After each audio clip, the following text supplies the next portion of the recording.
It's Listen In with KNN, the sports sound of the district. Today, we welcome a rising star in the world of entertainment.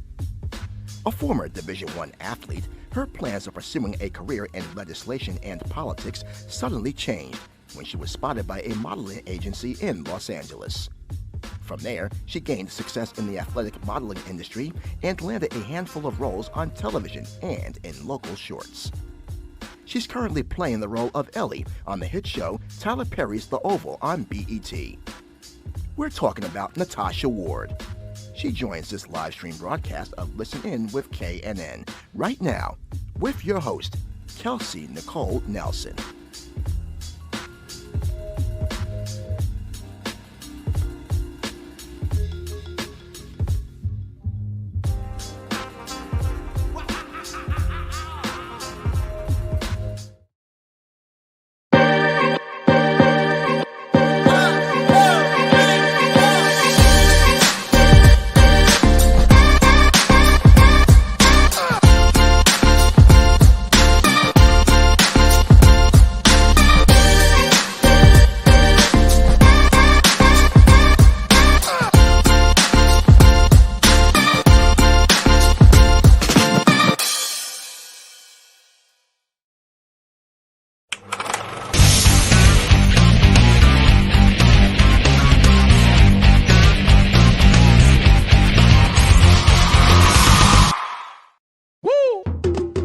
It's Listen In with KNN, the sports sound of the district. We bring you the biggest guests, great analysis, and the hottest sports stories in the nation's capital and beyond.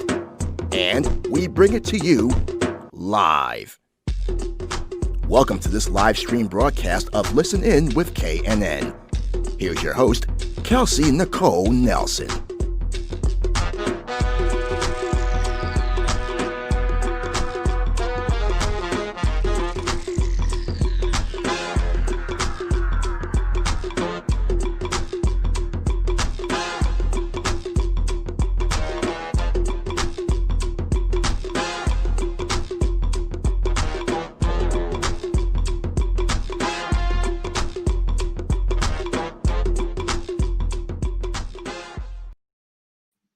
All right. Hello, everyone, and welcome to another live stream edition of Listen In with KNN, presented right here on our home station, Fox Sports Radio, 96.9 FM and 1340 AM. Welcome to Happy Sunday, our first Sunday edition of this live stream, but we made accommodations for our very special guest today that I'm very excited to speak with. It's her first time on the show. I'm sure many of you guys know her because you probably all have been watching the series as we all been in COVID and trying to just find great things to watch. And this was one of those great things. She is none other than Natasha Ward. She is an amazing actress who plays Ellie on Tyler Perry's hit drama series, BET's The Oval. If you all aren't watching, she's going to tell you why. And without further ado, I'm going to welcome Natasha to the show so we can get things started right here on Listen In with KNN. All right, Natasha, how are you today? Hi, I'm doing so good. Thanks. How are you? I'm good. Thanks so much for coming on to the show. I first like to ask all my guests, Natasha, how are you feeling? How are you doing? How you've been kind of coping with everything that has since hit us? That's a question. I'm doing really good right now today. I can speak for today, right? I'm doing really well. I've been on the emotional roller coaster like everyone else. Yeah. But I can say, I've really been intentional about finding the beauty in this place, in this space, and just saying like, okay, God, what is it you want to do during this time? And just doing a lot of listening and checking in. So with all of that being said, I feel like my spirit is really recharged and on high. So yeah, I'm doing pretty good. Always a good thing. We need the spirits up. We need the energy up. And again, this is why I'm excited to have you here, Natasha. So before we get things started, I mean, you have such a fantastic background. Obviously, you've been finding ways to keep busy during COVID. But I think for those that have just been struggling during this difficult time, being in their houses more than ever, I mean, what has been just a positive source of light for you to kind of get through each day and keep happy and keep your spirits up? Yeah. For me, it's my relationship with God, hands down 100%. It's actually funny. So this beanie that I'm wearing is a beanie I started called Beanies and Bread, and the label says Mind of Christ, and it references Philippians 4:8, which talks about our mentality and our mind. And it says, think on these things, whatsoever is pure, whatsoever is lovely, whatsoever is of good report. And so for me, it's really been protecting my mind and my thoughts to actually think about what I'm thinking about. And to just check in and ask myself, not what is it that I feel like I'm supposed to be doing, but what do I need right now? Whether that's, I just need some fresh air and I need to go for a walk, or I think like, I don't know, I feel like I've been carrying some stuff for a few days. Maybe I just need to sit down and watch a movie and cry it out. Like I need those moments. Yes, I'll be like, I haven't cried in a few days. I'm sure there's something pent up in there I need to get out. So I would say, my advice is just to take moments for yourself where you're actually checking in, get off your phone, go for a walk with no phone, no headphones, nothing, just learning how to be present in the moment and just ask yourself what you need. Because I think our spirit is really, it gets neglected a lot of times, and so for me, it's really just tuning into my spirit and, what the Lord is saying and kind of just dwelling in that higher place, I love that, dwelling in that higher place. And you know what? The fans are already talking, already asking for another season of The Oval. So let's get into it. So let's talk about just your journey into acting and what landed you into this role of Ellie on this hit series. And is this beyond your wildest dreams? Did you ever think that it would be where you are now, just, in terms of your acting career? Yeah, it's funny. I was just getting my nails done yesterday, and the woman, she asked me, she said, did you always want to be an actress? And I was like, no, this wasn't something I even dreamt for myself. I was a political science and education major with an emphasis on women's studies. I wanted to be pre-law. I wanted to, go into politics and be like the next Ruth Bader Ginsburg, change the world that way. I was always a singer. And so that was really my artistic talent. So I always thought, if I ever ended up in this industry, it would be, as a singer. And so it wasn't something I pursued, but I got scouted as a model a few years ago, and that really exploded and took off for me. And so it was kind of just a progression from that, where doors were opening and things started happening. But for me, it was actually just very accelerated. I have not been acting for very long by industry standards, or in terms of people who've been doing this for some time.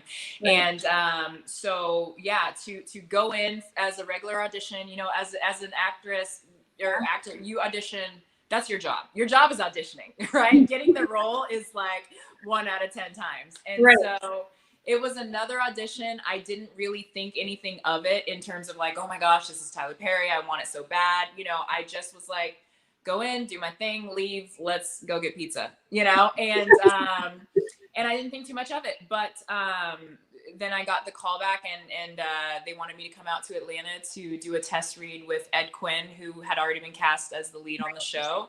And something about the way that Tyler Perry works is, even if you've come in for some role and he kind of feels you out, and he's like, maybe I might like you for this or that. And so there's always the potential to read for something else, which is what happened in my case. I got there, they decided they actually wanted to have me read for a different part.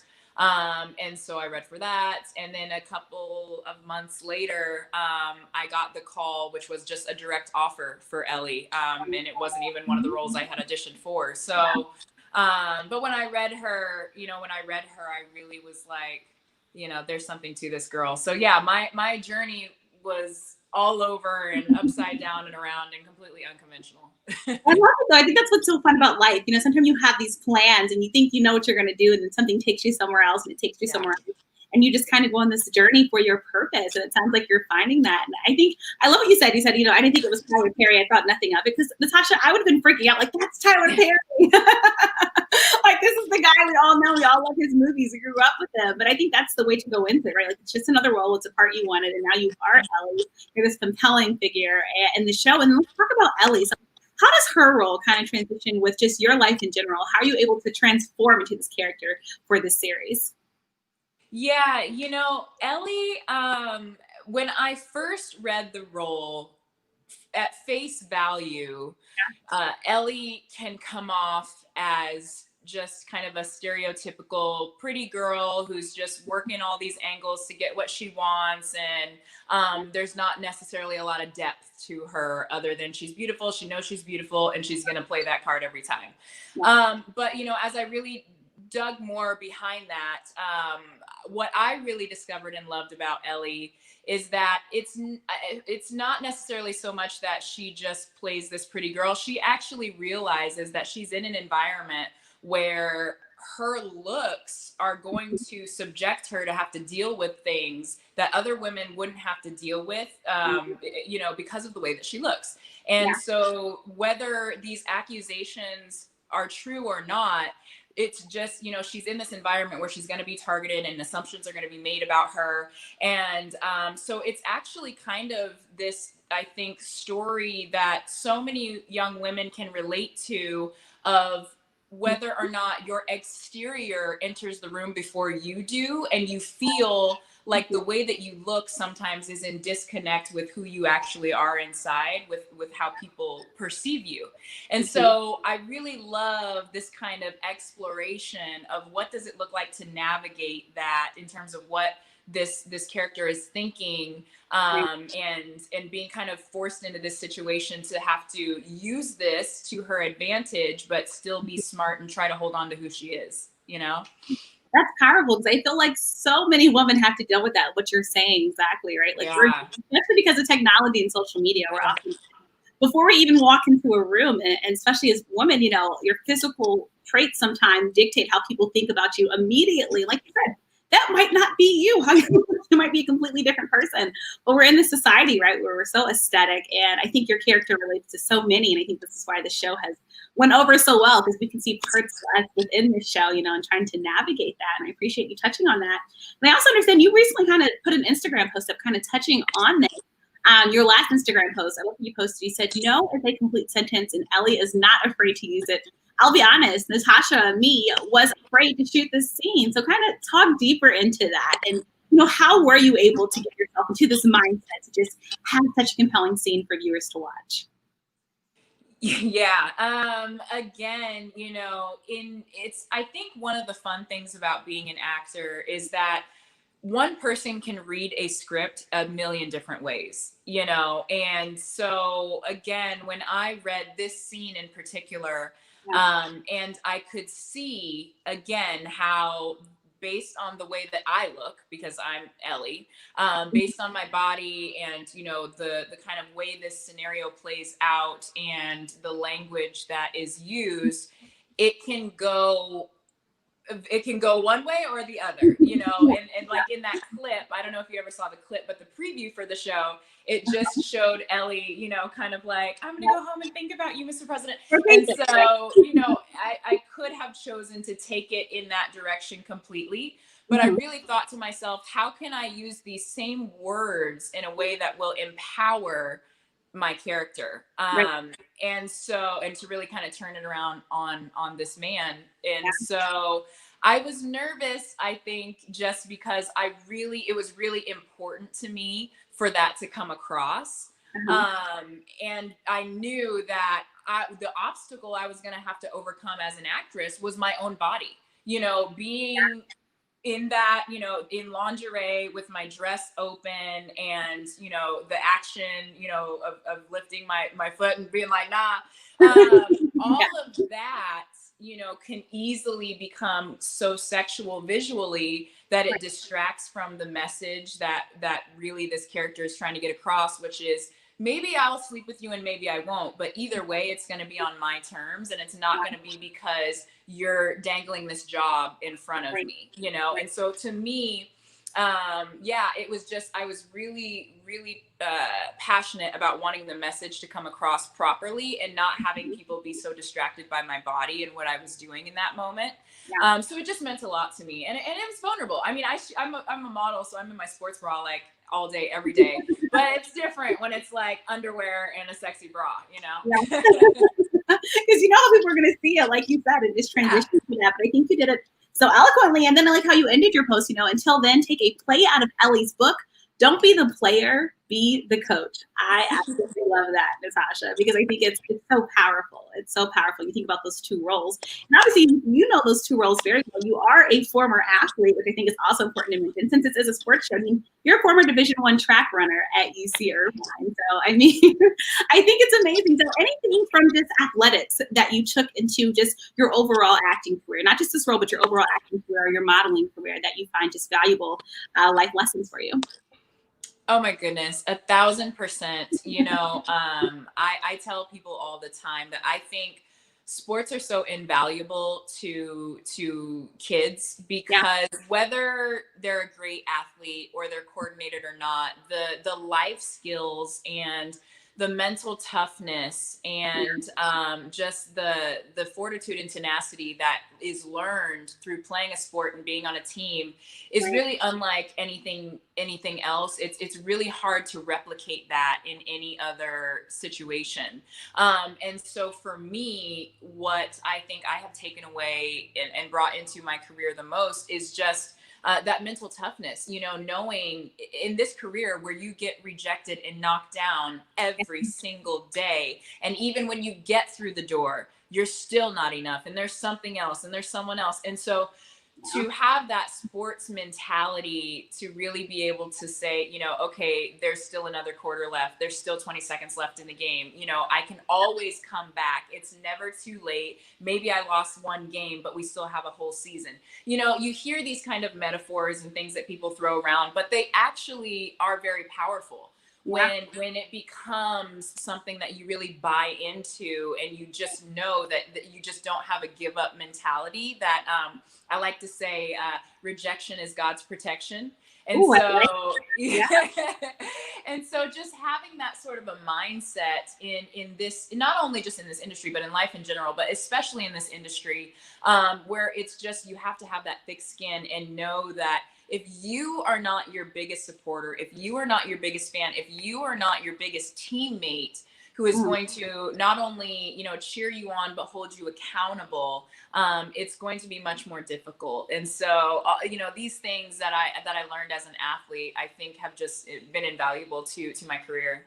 Yeah, it's those life lessons you learn. This is why, like you, I'm a big proponent of children playing sports. It's the valuable lessons that you learn. Yes, we all want championships. I get it. But it's more of those lessons that you learn, that teamwork effort that you learn that you have to do in so many industries. And it's going to take you a long way. And while we're on the topic of sports, Natasha, you probably noticed sports are kind of back now, right? Like we have sports back in our lives. People are feeling a bit better, I think, about going about their day and turning on their TVs.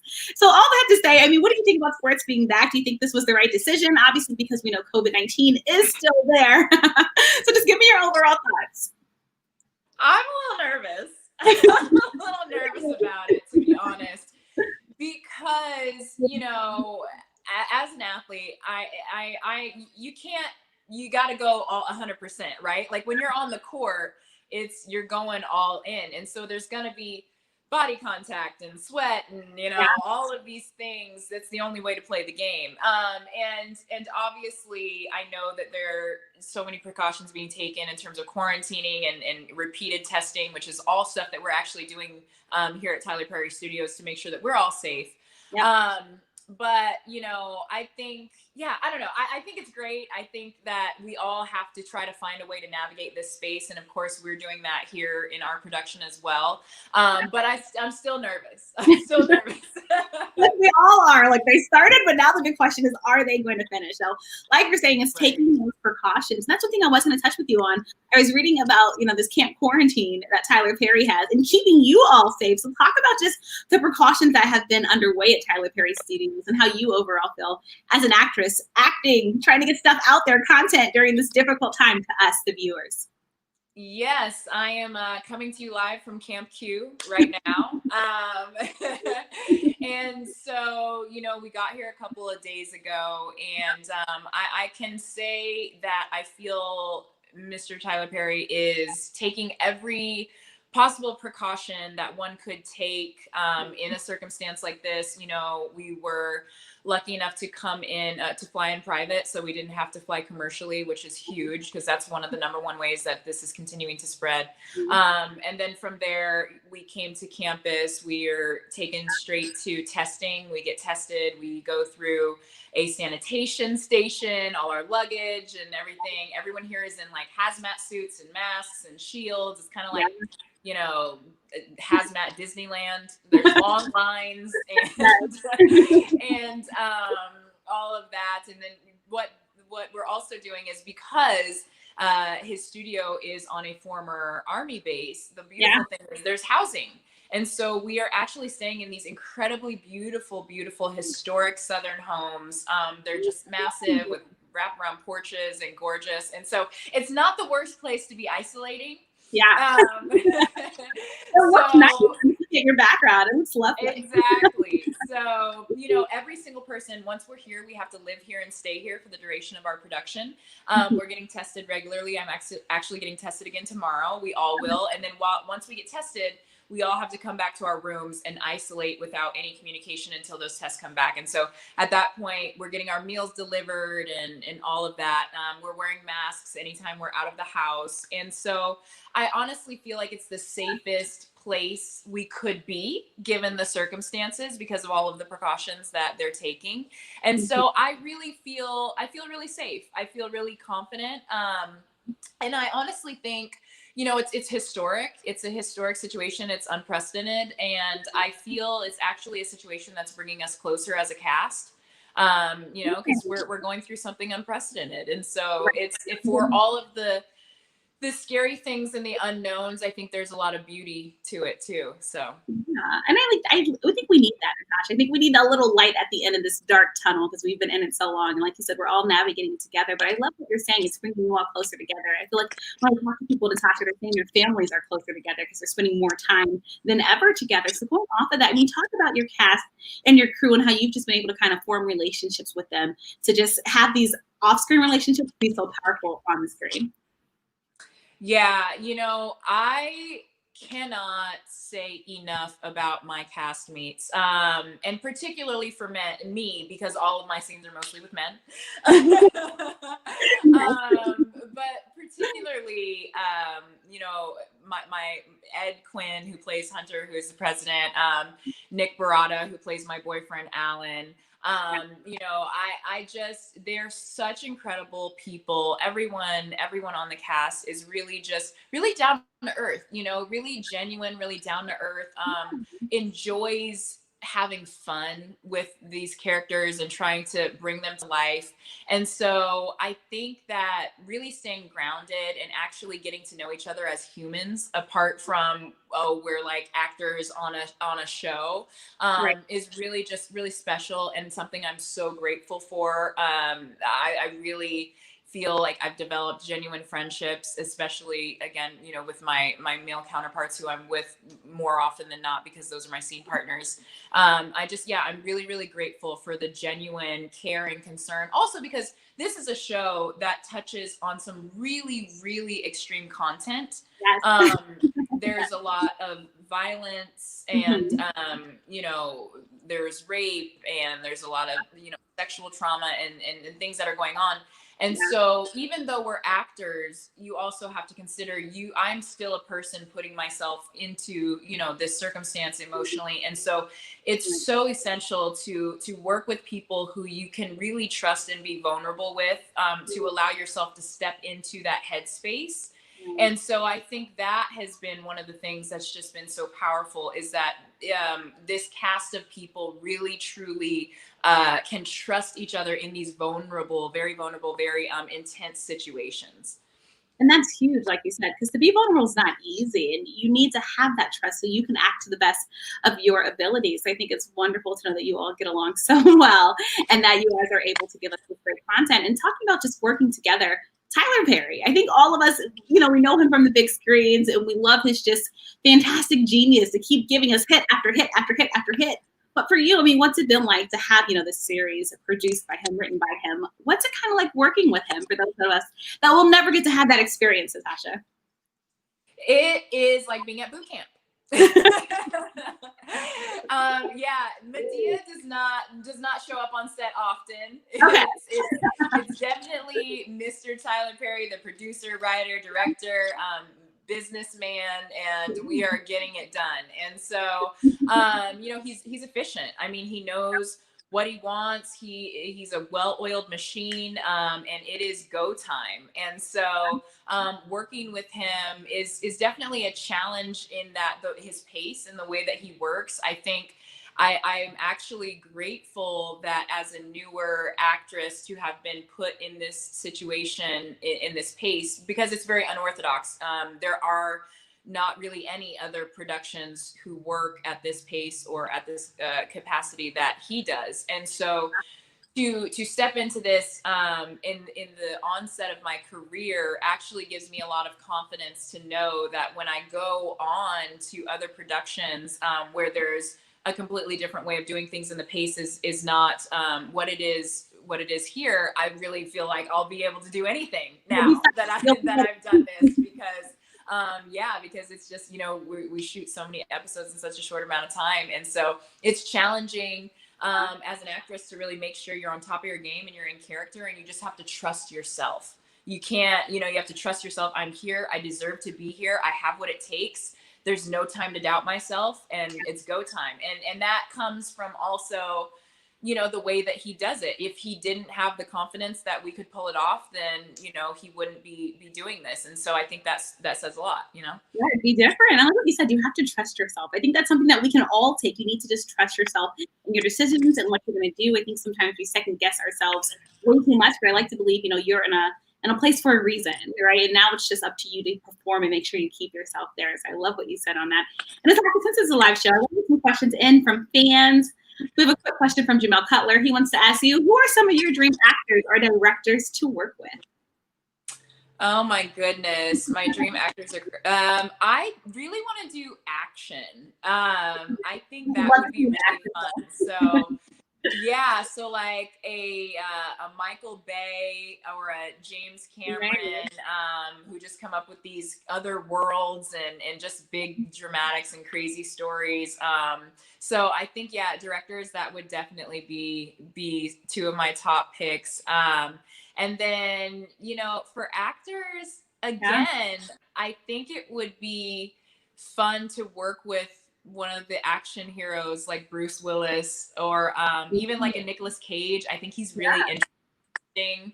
I love the way that he works. I really have an affinity for women who are cast in roles or stories that maybe are traditionally or were thought to have been for a male actor.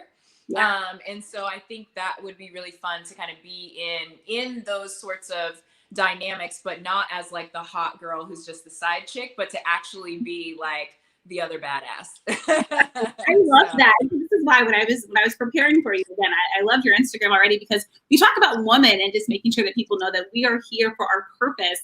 I love this post that you put up. Black women are not here for your objectification. We are not here for your quote exotic fantasy, to date and not marry, to murder and not avenge. I thought that was so powerful, not just the acting, but in the world that we live in. Because Natasha, as you know, we're in the midst of, I would say, two pandemics, right? We have COVID-19 and we have the racial injustice that has been here, that of course has kind of skewed up to the moment that we're in now. And I think this is why we're talking about Breonna Taylor. We have the Say Her Name movement.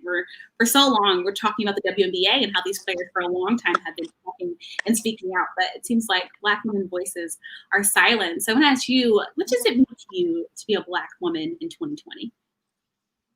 Wow. What does it mean to me to be a Black woman in 2020? It's a privilege. Yeah. It's really a privilege to be a Black woman in 2020. It means that I have a voice and a platform that other women did not have.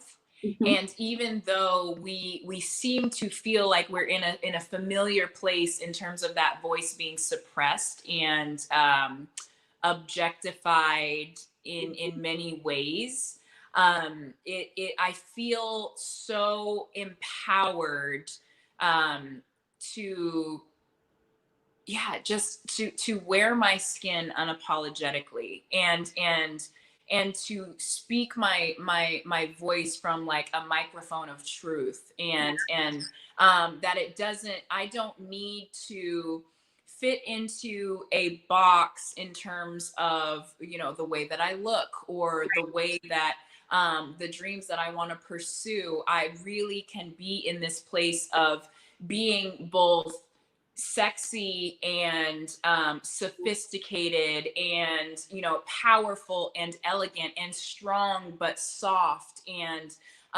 you know, there is so much room for all of that, and it just means that to me, I have the opportunity to really shift the tide, not just for the generations that are going to come after me, but for this generation right now. For this, you know, I like to say that our legacy is not what we leave, it's what we live.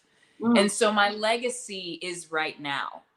Everything that I do, this is my legacy. I'm living my legacy now. And so that is what's so exciting to me, is that I get the opportunity to look myself in the mirror and smile and say, you know, girl, you know, you can do this. This world is here. You know, you've got this, and really believe that, and know that even though there are still some barriers out there, it's nothing that we can't handle. So yeah. I love that. I love that so much. Because again, having both of us on screen, first of all, we're sprinkling Black girl magic everywhere, Natasha. But I hope people see just the power, again, your purpose. And that Black woman, now more than ever, we have to make sure we find our voices, own our voices, and never silence our voices. So I appreciate you touching on that. And then while we're on that, I feel like women get a bad rep sometimes. I've always heard that we're catty and don't want to support each other. So just talk about, let's stick with Black women, just Black women who in Hollywood who have kind of mentored you or helped you to get to where you are today. Yeah, you know, I'm pretty new, and so I haven't met a ton of people, but there are two women who come to mind. One is Nika King. She actually plays Zendaya's mom on the show Euphoria. And Nika and I actually met in acting class a while back and just were scene partners. But I was, you know, it was before I even got the role of Ellie, and she would always help me with my tapes and really just took me under her wing as a big sister, and really just helped me navigate, you know, this industry.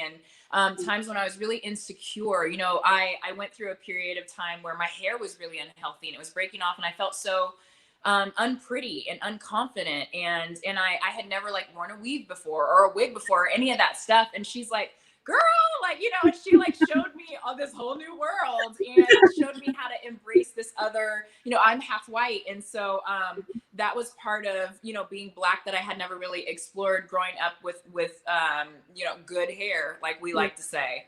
And so I had never really experimented with all of that. And she, you know, and there's so much of that in Hollywood. You know, we all wear wigs and weaves and your characters and all of that. And so she really helped me be able to step into that with confidence, because it was just unfamiliar territory to me. And yeah, I mean, it was huge for me. Huge. She was a huge impact on my confidence. And then Gillian White, who actually plays my boss on The Oval.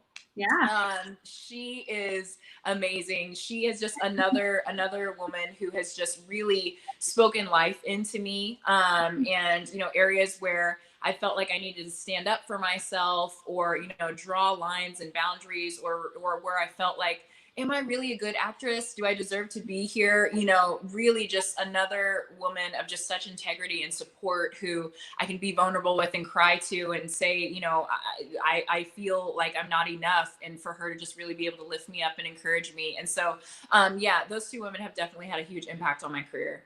I love that, because again, your career is continuing to go. We're excited to see what you're going to do. Just going back to the earlier parts of your career, I mean, you earned a Best Supporting Actress Award at the Portland Indie Film Festival for your appearance, and the 2016 short Angela's Sacred Heart. Talk about that film and how you've seen yourself grow since that film and that time.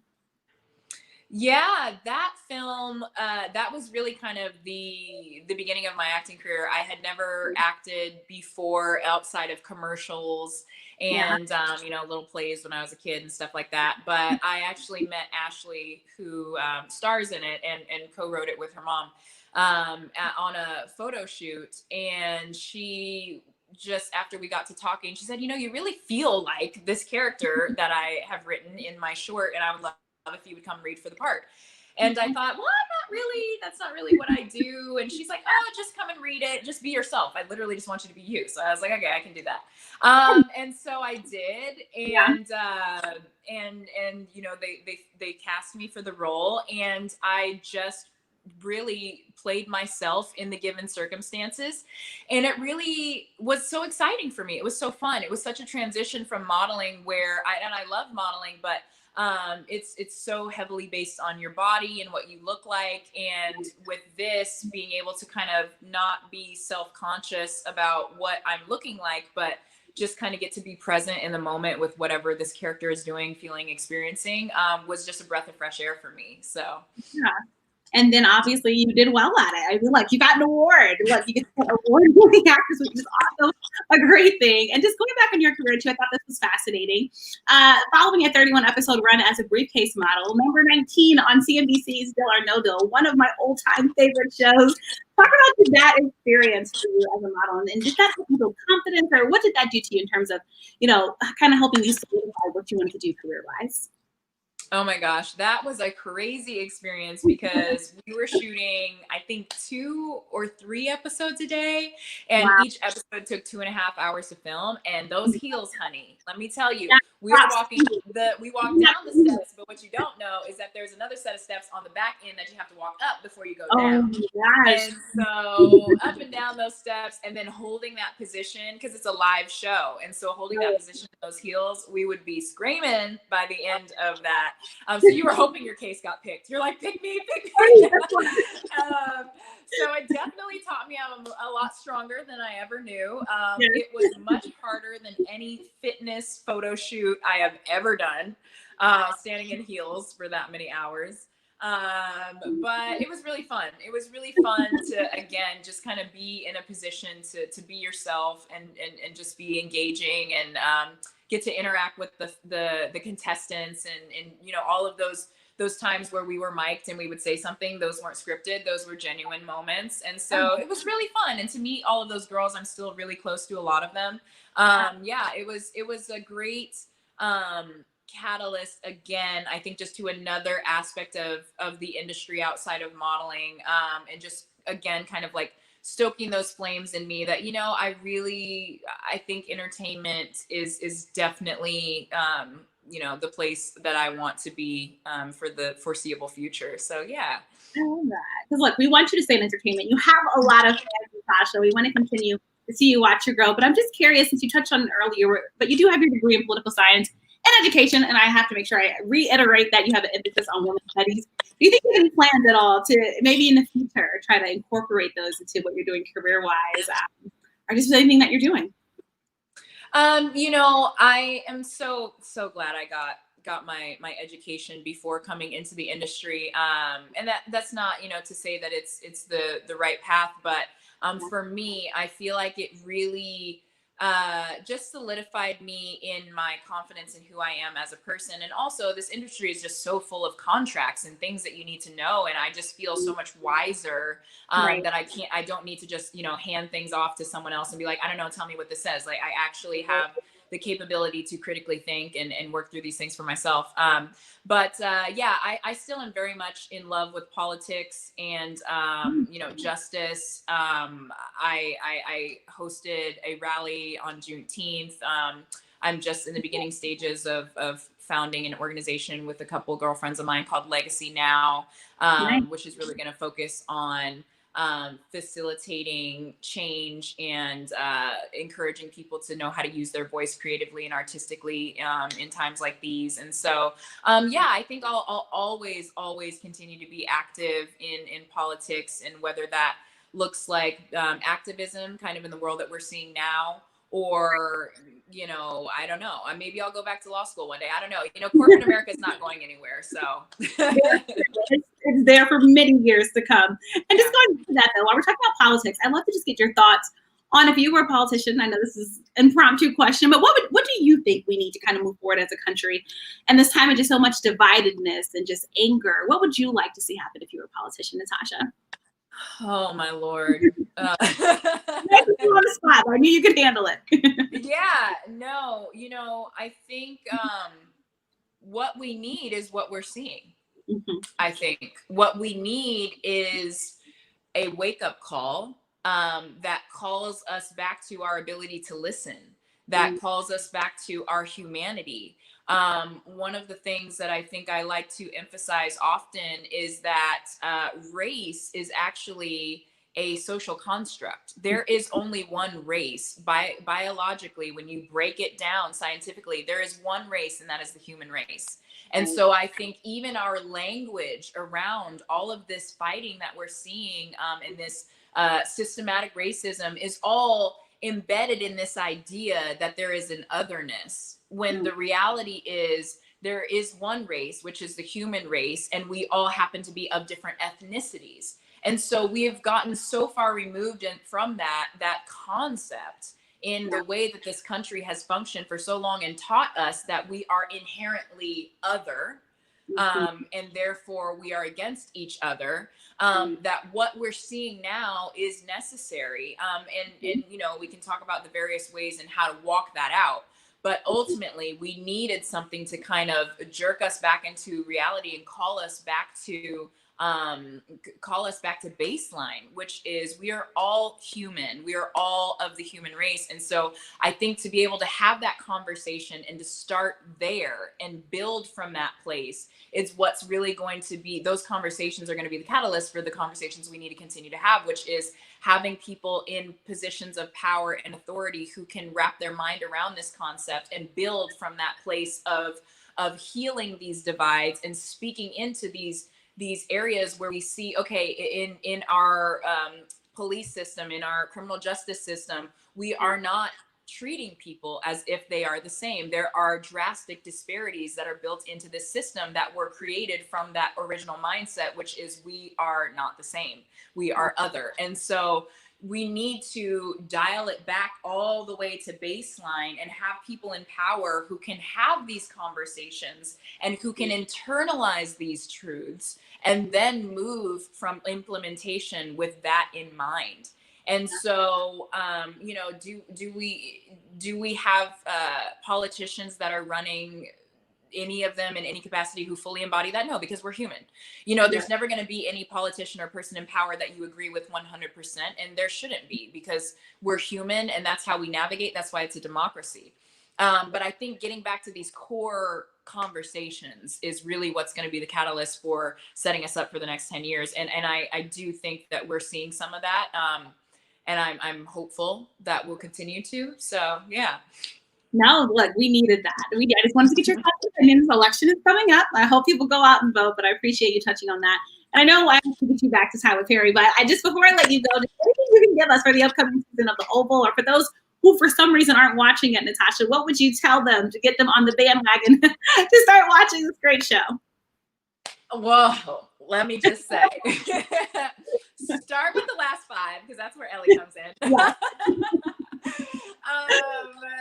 Yeah, I mean, if you are up to binge watch the whole thing, because I think our last season was 22 episodes, I would say, honestly, if you watch the last 5 episodes, you'll be set up for knowing what to expect or what might be coming around the corner in the next season that we're filming right now.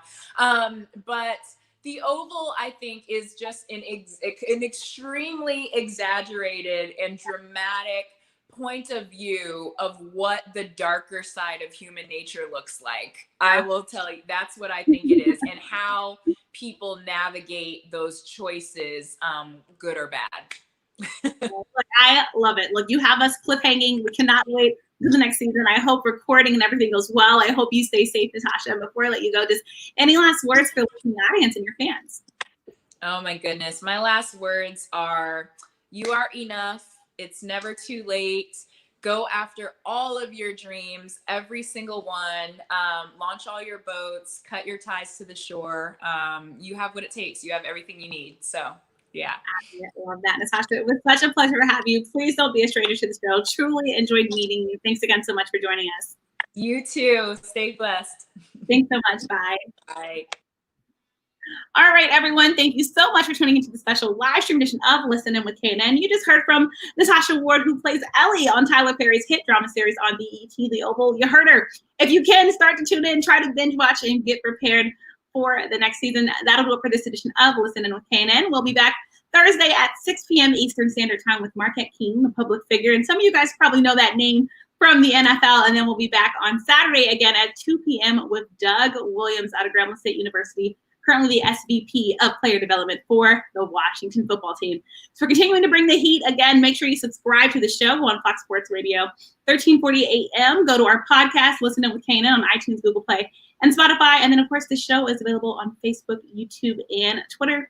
I'm your host, Kelsey Nicole Nelson. Go to my website, Kelsey Nicole Nelson, to see what else is coming up, and make sure to subscribe.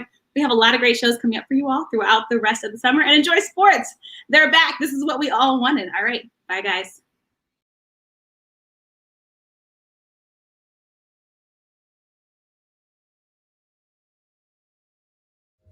Follow Kelsey on social media at @TheRealKNelson. Catch episodes of Listen In with KNN on YouTube, on air at AM 1340 and 96.9 FM Fox Sports Radio, on Facebook and Twitter, and online at KelseyNicoleNelson.com. Thank you for watching this live stream broadcast of Listen In with KNN.